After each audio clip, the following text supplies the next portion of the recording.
your desires thrill you and give you life, then you are understanding that the desire that you identify, or even if you don't identify, that desire does summon life. Are there any desires pulsing within you that are annoying? You know what that means. If you have desires that thrill you, it means you are on a close vibrational wavelength with them. So they are unfolding. There's no friction in your energy field. There's no resistance within you. If your desire brings about a feeling of disappointment or annoyance, if you find yourself avoiding thinking about it because it's just so unpleasant to think about the things that you want, then that means you have, without meaning to, we are certain, developed some patterns of thoughts about those desires that are contrary to the desire itself. For example, if you are wanting more money or an improved physical condition or a relationship, and thinking about it is uncomfortable to you, that is because you have practiced thoughts of the absence of what you want more frequently than you have practiced thoughts of having what you want. So when you think about the subject, it activates both the vibration of desire and the vibration that is practiced, and there is a sort of discord within you, like static on your radio. You need to tune it in a little closer. When you think about what you want and it is thrilling to you, that means that it is the next logical step for manifestations to begin to occur. When you think about what you want and it is annoying or frustrating or irritating, well, those lighter sensations like irritation and frustration mean you're not that far out of alignment, but you're far enough out of alignment that you're slowing it down. If you feel very strong negative emotion about something that you want, something like despair or even fear, or even on the border of rage and revenge, those stronger negative emotions mean that your vibrational pattern about a subject is quite far from what you really want. And what you really want cannot come to you as long as you are practicing those thoughts that bring forth that negative emotion. We want to help you to recognize the importance of what you are feeling, because what you are feeling is your personal indicator of your vibrational countenance, your vibrational mix, your vibrational state of being, but we like these words best of all, your vibrational point of attraction. You are the creator of your own experience, and everything is coming to you in absolute perfect response to the vibrations that you are offering. Most people, when we first meet them, have not really considered the vibrations that they are offering. Most people don't see themselves as vibrational beings. Most of you would say, well, I am human and I'm flesh, blood, and bone. And we say, you are every bit of that, but you are even more vibrational beings. And the vibration of your being, which is there because of the thoughts that you think, whether you are pondering, whether you are remembering, whether you are musing or considering, whether you are focused upon something specific in your now, whether you are anticipating something in your future, no matter what the reason for your thought or what the word that you give to the kind of thought it is, as you think, even when you don't speak, so that means all of the beasts, all of the little children who still aren't speaking with words yet, everyone is emitting a vibration. And law of attraction, this magnificent, consistent, powerful engine of the universe, is responding to the vibration that you are emitting, whether you know that you are emitting it or whether you know that the universe is responding or not. So what you think and what you get are always a vibrational match on every subject. Now we like to make it a little more user-friendly by saying to you, what you think and what you get and what you feel is always a vibrational match. Because when you begin to make the association between what you're thinking and feeling and getting, then you have deliberate creative control of your experience. You didn't come forth from non-physical into this environment intending to fix things that were broken. Because from your non-physical perspective before you got here, and even now from your non-physical perspective, you do not see this world or anything about it as broken. You see it as a diverse variety where every consciousness, every point of consciousness can focus and therefore create. You did not say, I see it as my job to go forth and get rid of something or other. Instead, you said, I see it as my job to go forth and through my experience, my exposure to the experience, I will naturally conclude my own preferences. And whether I speak those preferences or not, just my mere awareness and my mere experience with experience will cause a preference to be born within me. Don't you feel that happening all day, every day? Can't you feel yourself concluding on many different levels of your being what you prefer?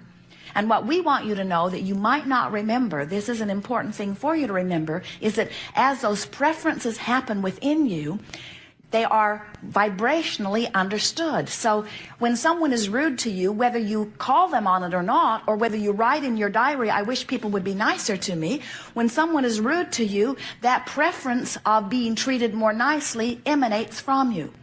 When you see something around the world that hurts your heart and you wish it were different, that wish is emitted from you vibrationally and source energy hears it.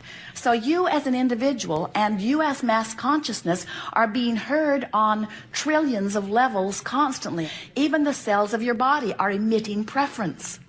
The thing that we want so much for you to hear and remember is that when that asking occurs, and answering always comes every single time. When you ask, it is given without exception every single time. So that's where we come in. Sometimes you say, Abraham, it must not be true. It must not be true that when I ask, it is given. Because there are a whole lot of things I know I am asking for clearly that aren't here. And we say, well, it isn't because they are not being given.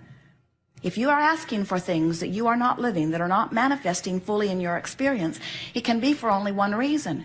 You have vibrationally matched the absence of it more clearly than you have the presence of it. And that's easy to do, isn't it? If you've got a sickness in your body that you're noticing every day, that the doctors are pinpointing, that they've taken pictures of, they've given you a tag to tie on your toe. Oh, no, that's later.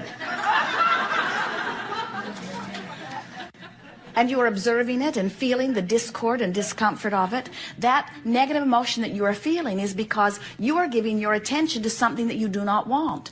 And giving your attention to it is, here's an important word, activating the vibration within you. So when you've activated something within your vibration that is different from what you want, the more you've practiced what you don't want, the more you activate what you don't want, and the more you disallow what you do want. So if you really want something, and you really focus often on the absence of it, you really have steady, getting stronger every day negative emotion. And if you keep that up, that negative emotion, which is this blessed indicator that lets you know your vibrational content, that negative emotion will become more emphatic. It will become a physical sensation. You might get a headache. You might get a kink in your neck. You might feel discomfort in your solar plexus. Your fingers might start aching. It shows up in all different parts of your body, depending upon what the subject is and what your level of disallowance or resistance is.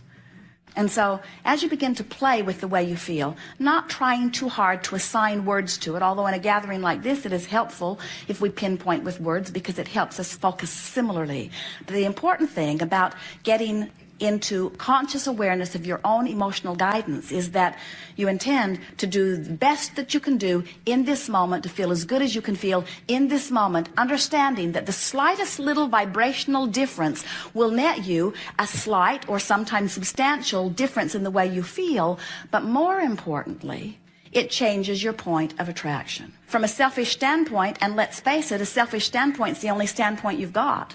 In other words, you cannot help but perceive through eyes of self, and you cannot help but find preferences being born within you. And so when those preferences are born, you're getting a vibrational reading on them. And as you want to pay attention to the way you feel and do, and you want to feel the relief of moving up the emotional scale, your point of attraction is going to continue to shift. And the wonderful thing about that is, once you begin shifting up the emotional scale on a myriad of subjects, you begin practicing the art of allowing on a myriad of subjects, and then all of those things that you say you want that have not come to you yet begin to come into your experience. Right now, they're being held in vibrational escrow, just waiting for you to vibrationally catch up. We're not kidding. 3 steps to the creative process. Step 1, you ask. You do that. You've been doing it. You can't stop doing that. Step 2, Source answers. Source does that, never stops doing that. Step 3, you've got to get into vibrational alignment with what you're asking for. And so that's what moving up the emotional scale is all about. It's about you finally getting into vibrational alignment with the things that you've been asking for. When you become a vibrational match to them, they manifest in your experience.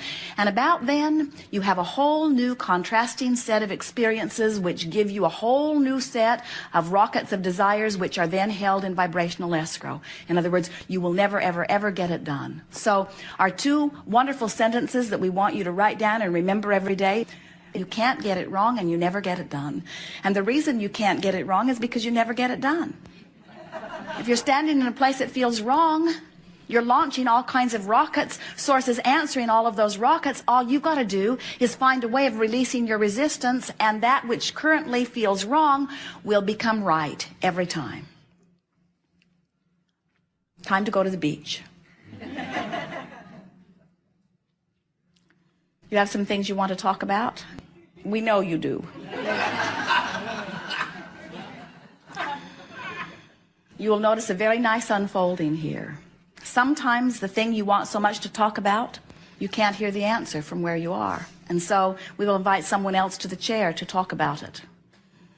You're much more likely, in fact, to hear the answer to your question if you're not sitting in the chair. Because you can't be in the vibration of asking for something and in the vibration of receiving the answer at the same time. Have you noticed?